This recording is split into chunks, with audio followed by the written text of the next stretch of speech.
Yara, alam mo, yung ganda ng boses mo ay given na.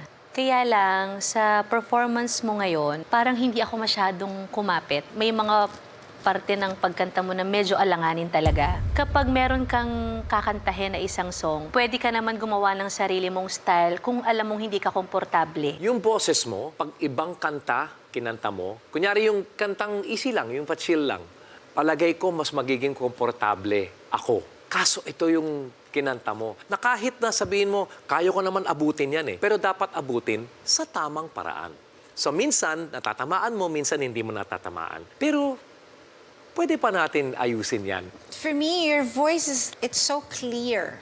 Kaya every little bit of flat or sharp, we can hear because your voice is so clear. And that's a good thing. You need to improve on your high notes though. Although I like that you have that whistle, it's good to have it para siyang accent. You don't have to use it all the time. Yeah. Enjoy sa performance mo naman. Overall, you have a good vocal quality. And just for that alone, I think you have a lot of improvement that you need to do. And I would love to see your growth dito sa Idol Kids Philippines. So, I will vote yes. Wow! Thank you po. For now, Yara, I will say no. Gusto ko pang bigyan si Yara ng chance, kaya sa akin, it's a yes. Thank you po. Yara, para sa akin,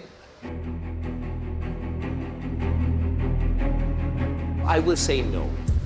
Pero, I believe, nahahanapan mo talaga, gagawin mo talaga yung homework mo. Yes. At hahanapin mo talaga yung mga kanta na bagay sa'yo. Okay? Okay po. Thank you. Thank you so much, Yara.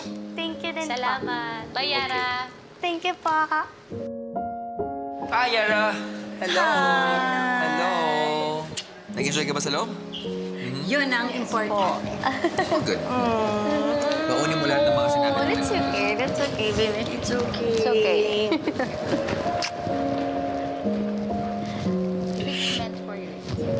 It's okay. Huwag mo din iisipin na hindi meant for you. Baka hindi lang to yung time. Tamang pala. Oo, at magkakaroon talaga ng time meant for you. Okay?